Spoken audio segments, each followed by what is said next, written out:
Coming up on Lexington Now, the ribbon is cut at Trent Village, 25 years of stamping out hunger, and the new jobs van. This and more up next on this week's edition of Lexington Now.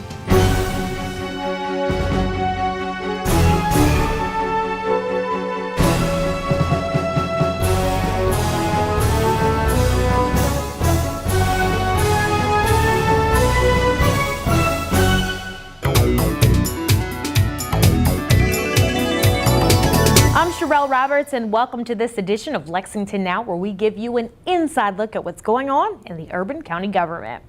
Trent Village, a new affordable housing complex for senior citizens, officially opened its door following a ribbon cutting attended by Mayor Jim Gray and several other officials. I want to give a special welcome to the folks here from Ohio and beyond our borders who have invested in our city. Some of you may not know our history, and I'm going to tell it really quickly. Lexington was founded 242 years ago in 1775, 1 year before the Declaration of Independence itself was signed. Some of our early leaders included Henry Clay, who ran for president more than anybody else has in history. Clay was twice a congressman, a U.S. senator, Secretary of State in the second administration in the country, in the John Adams administration. And Clay believed in Lexington not as a hamlet or a village or a town, but as a great American city. Today, we are the 61st largest city in the country, and we are also a caring and giving city. Last year ranked number 2 as the most generous city in the country. And that's why back in 2014, we created an affordable housing trust fund and started investing in affordable housing. So far, the city's invested $7 million, resulting in 653 affordable housing units being built or preserved, about $10,700 in public dollars for each unit. With our investment, we've leveraged more than $40 million in private investment. Today is an important step forward in our work to create clean, safe, affordable housing, opening 54 apartments here and a campus that will enrich the lives of the seniors and the neighborhood who live here. So I want to congratulate Episcopal Retirement Services and all the investors here today. It takes a lot of partners to crowd the winner's circle like we're doing today, and a lot of patience to make an investment like this happen. The city's proud to be one of the many partners in this development.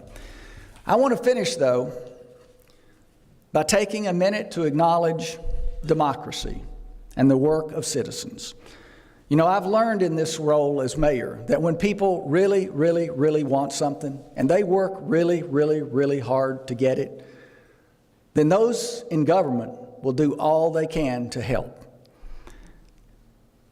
The contribution of this neighborhood, the River Park Neighborhood Association, was remarkable. It's a story of a development that's all about turning lemons into lemonade. The neighborhood worked with us, worked with George Myers, worked with Susan Westrom, worked with me and our office as we searched for a good use, a responsible use for this property. And it often meant going against the grain. The River Park Neighborhood Association, I saw Charles Payne. Charles was extraordinary in his leadership role. David Vinson, here as well. Charles said when I was talking to him earlier, he said, you know, Jim, he said, I would not have believed when we had our first organizational meeting, because we were working against a big bureaucracy. We were going against the grain, and I would not have ever believed that we could be here today. It really reminds me of the metaphor of the pearl. You all have heard it. That little speck of sand, that irritant in the oyster that makes the pearl. And that's exactly what happened right here. Don't cut yet. Not yet. Can you give us a count? Yeah. All right, on the count of 3. 1, 2, 3.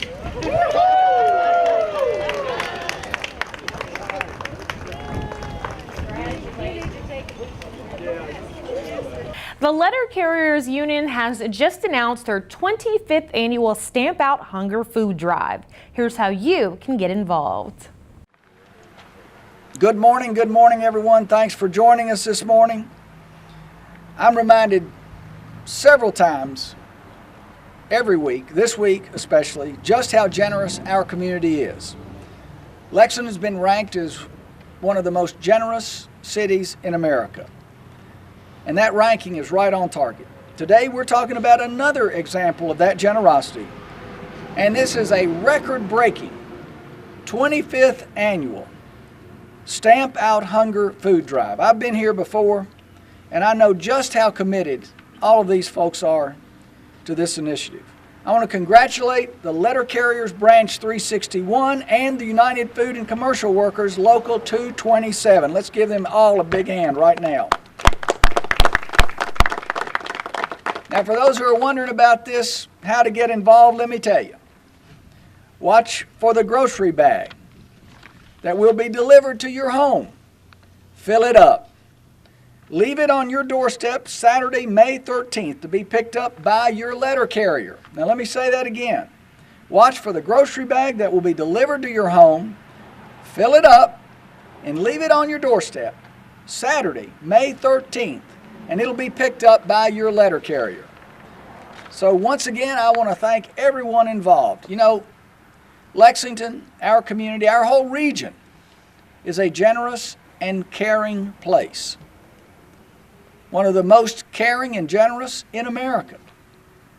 Whereas 2017 is the 25th annual Stamp Out Hunger Food Drive, and whereas congratulations to the United Food and Commercial Workers Local 227 and the National Association of Letter Carriers Branch 361 for organizing the Stamp Out Hunger Drive in Lexington. Now, therefore, I, Jim Gray, as Mayor of Lexington, do hereby declare May 13, 2017, as Stamp Out Hunger Food Drive Day in Lexington and encourage citizens to give generously. Thank you all very much. That was an applause line. Come on, guys. Thank you very much. My name's Ken Beecraft. I'm president of Bluegrass Branch 361 and the National Association of Letter Carriers. The 25th annual Letter Carrier Stamp Out Hunger Food Drive is on Saturday, May 13th. Last year, we broke the world record when we collected over 80 million pounds of food in a single day. We hope that you all will help us beat that record again this year. Since 1993, the letter carriers, working with partners around the country, have collected over 1.8 billion pounds of food. That's 1.8 billion pounds. That's a lot of food to be distributed to local food banks. So come out, help us, May 13th. Thank you. I'm very happy to be a part of this. I'm Bob Valera. I'm the president of the United Food and Commercial Workers Local 227, a proud union family that helps to feed, serve, and provide for America's hardworking families. Beginning last year, the UFCW and the letter carriers partnered on this project to continue the success of the Stamp Out Hunger Food Drive. The partnership is a natural one. We are the food union. We represent workers in grocery stores such as Meijer and Kroger here in Lexington, thousands of workers. We play a critical role in our packing and processing facilities across the state, putting food on the tables of families across Kentucky. We experience the pain when we see people have to make decisions at the check lanes in our retail establishments, wondering if they can afford to buy their food. And that's why we decided to partner with the letter carriers on this. Thank you. Good morning, I'm Misty with God's Pantry Food Bank, and I'm just here to say thank you. We are very grateful for a food drive like this. Hunger is a year-round issue, and with summer fast approaching, we see a lot of families needing help with kids getting out of school and needing that breakfast and lunch that they're getting at school to be served at home. So this food drive is a big one for us, and it starts off the summer right and fills our pantries and pantries across the state with healthy, nutritious food that can serve families for months at a time. Thank you. For more information, visit www.nalc.org. The City of Lexington has taken another significant step toward ending panhandling and homelessness in Lexington. It's all part of the End Panhandling Now Jobs Van. Here's more about the initiative. Today we are introducing the End Panhandling Now van. This van will travel Lexington streets and offer a ride to those who want an opportunity to work and earn. We're offering a hand up to those who are asking for a handout in our streets, a ride to those who want a job. Workers will earn $9 an hour, and that's more than the minimum wage. The city will offer jobs cleaning up the community. Private businesses needing day laborers can also participate. With council approval, the van will be donated to New Life Day Center, which will operate the program. Now, our community is a giving and caring community. We were recently, in fact, named one of the most generous cities in America. No one has to beg for food and shelter in Lexington. We are a compassionate community. Our city invests almost $6 million a year in programs that help people experiencing homelessness or those living in extreme poverty. We provide shelter and housing and food.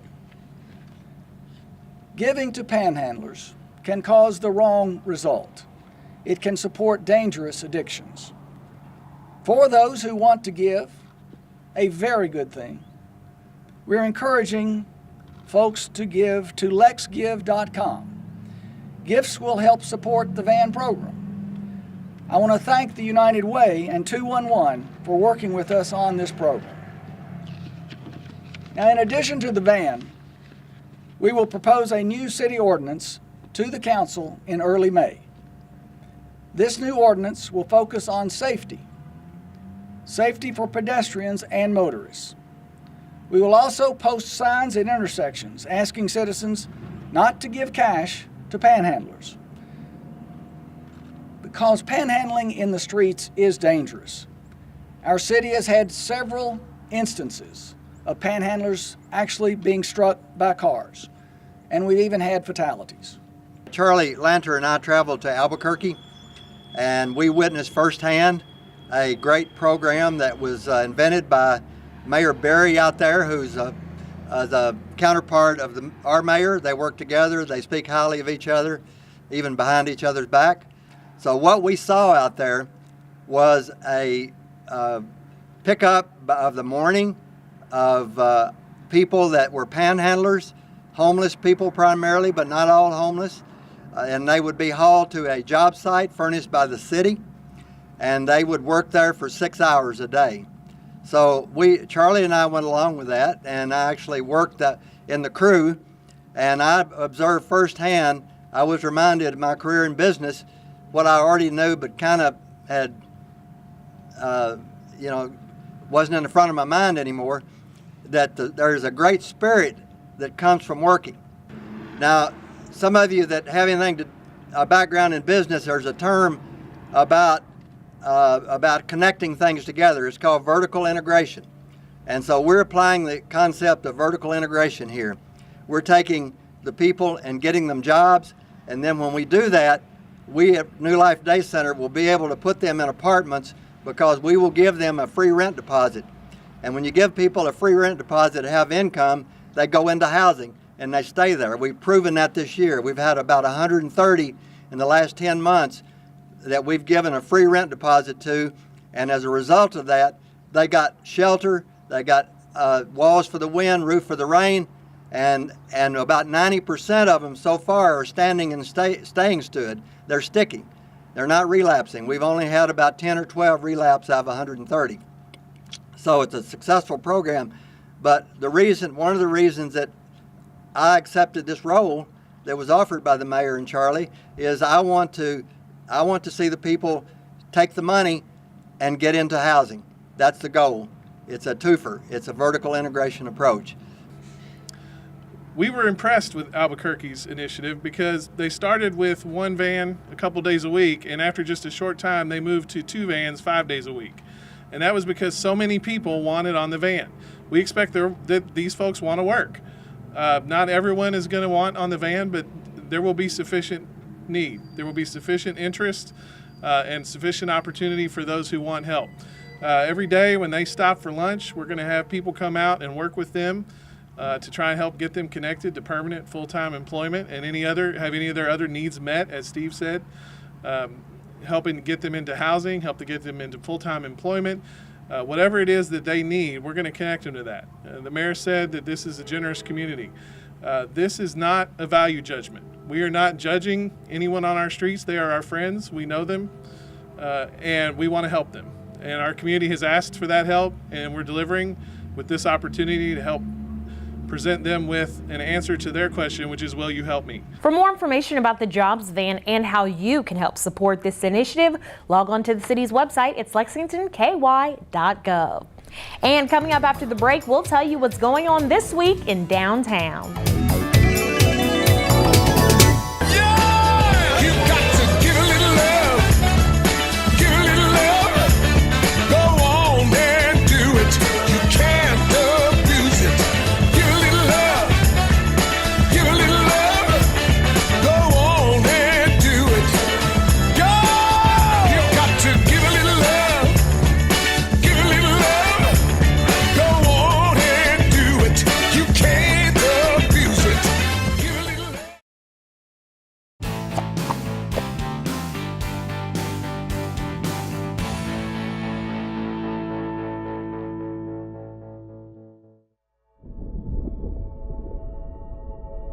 Severe weather can develop quickly. Advances in forecasting allow the NOAA National Weather Service to predict severe weather before there's even a cloud in the sky. Severe thunderstorm and tornado watches give you advance notice that conditions are favorable for dangerous weather. When your area is in a watch, be sure to stay alert for changing weather. Remember, a watch is not a warning. A warning is only issued when severe weather is about to strike. The NOAA Storm Prediction Center in Norman, Oklahoma, monitors weather conditions across the United States. They issue daily forecasts showing areas of the country that are likely to experience severe weather. In the hours before storms form, the Storm Prediction Center discusses the weather with National Weather Service forecast offices within the areas at risk. The Storm Prediction Center then issues a watch to notify people in those areas to stay alert for severe weather. A watch also includes information about what type of weather you might see and the chances of it actually occurring. The risk level can range from a few storms with hail and high winds to a particularly dangerous situation when deadly tornadoes could occur. The most important thing you can do when a watch is issued is to stay alert for developing storms and understand your risk. Be sure to tune in to your local news for updated weather information. You can also get instant weather alerts from NOAA Weather Radio. Watches also provide an opportunity to review your family emergency plan as well as check your disaster supplies kit. When the risk increases and severe weather moves in, you'll be ready if a warning is issued. If you need help developing a plan for your family or packing a kit, check out ready.gov for all the information. Stay alert and stay safe this storm season. For more information about emergency preparedness in Fayette County, visit BeReadyLexington.com.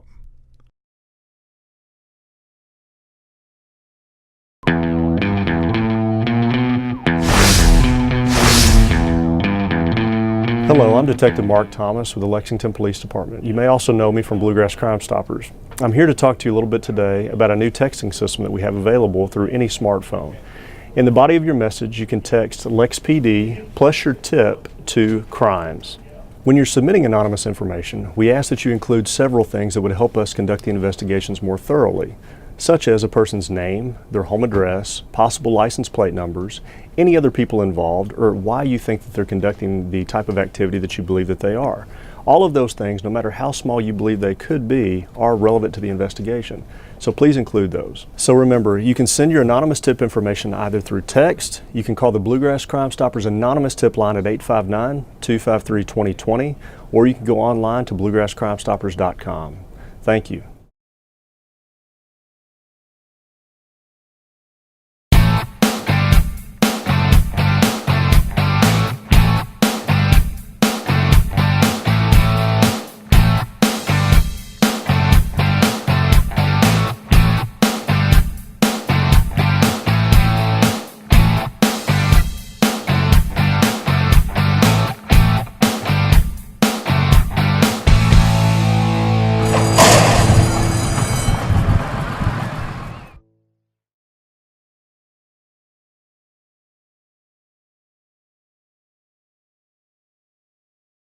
Cigarette butts are the #1 most littered item in Lexington. Filters in cigarettes are not biodegradable like an apple core. They can take up to 25 years to decompose. Please put your butts where they belong. Don't trash the bluegrass. Welcome back to the show. If you're looking for something to do this week, look no further than downtown Lexington. Here's what's going on this week.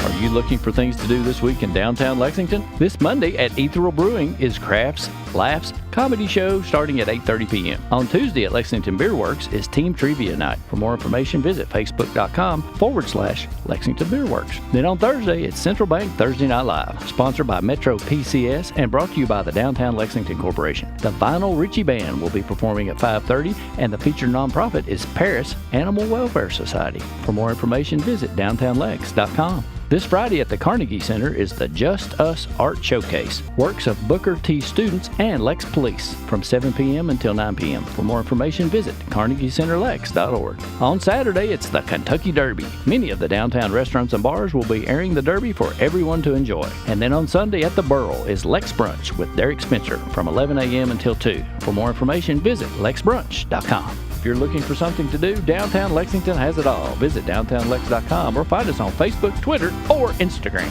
And speaking of looking for something to do, one of Lexington's most popular spring attractions is just right around the corner. I'm talking about Mayfest. Here's what you can expect this year and how you can attend. Hi, I'm Laura with the Downtown Lexington Corporation, and we're here at Gratz Park in downtown Lexington to talk about the 2017 Mayfest Arts Fair. The 2017 Mayfest Arts Fair will be May 13th and 14th, coincidentally Mother's Day weekend. We chase the bees and pluck the flowers in the merry, merry month of May. We will have over 100 exhibitors from all across the nation, including arts and crafts vendors, local food and drink, children's activities, and more. If you need a gift or just something for yourself, you'll definitely find it at Mayfest. Oh yes, with ever-changing sports, we while the hours await. The skies were bright, our heads were light in the merry, merry month of May. For more information, you can check out our website, downtownlex.com, or you can find us on social media, including Facebook, Twitter, and Instagram. The 2017 Mayfest Arts Fair, brought to you by Downtown Lexington Corporation, will be Saturday and Sunday, May 13th and 14th, 2017, here in Gratz Park and on the Morrison lawn of Transylvania University. Oh yes, with ever-changing sports, we while the hours away. The skies were bright, our heads were light in the merry, merry month of May. For more information about Mayfest and how you can attend, log on to the website that's listed here on the screen.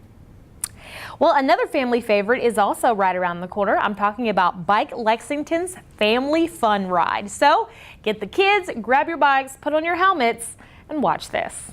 Hello, my name is Kyle Frizzell. I'm an event coordinator with the Downtown Lexington Corporation.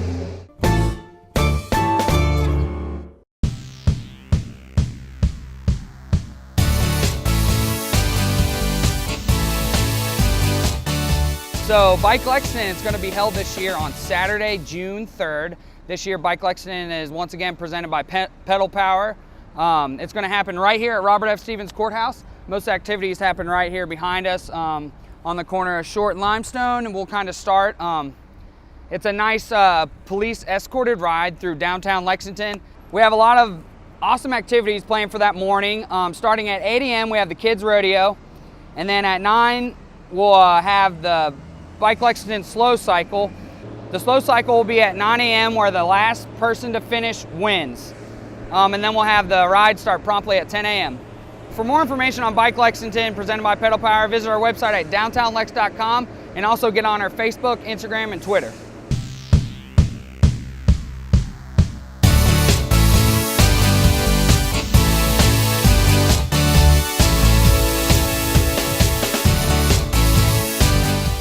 As always, we've got a lot going on around the urban county government this week. There are a few televised meetings that you can catch if you're tuning in to GTV3. The first is the General Government and Social Services Committee, and then we'll also have the council work session on Tuesday. You can catch these meetings live as well as our other programming on Channel 3, or you can watch us online anytime at lexingtonky.gov. Well, that's all for this week's edition of Lexington Now. We'll return next week with more news from your urban county government. But in the meantime, you can keep up with what we're doing by following us on Facebook, Twitter, and YouTube. You can also get 24/7 traffic updates by following us on Twitter. Our handle for that is @LexRex.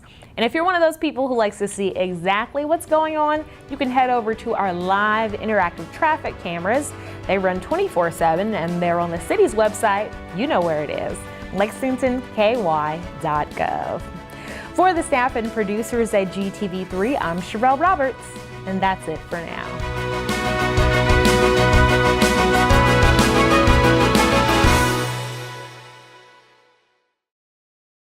The preceding program was produced through the facilities of GTV3.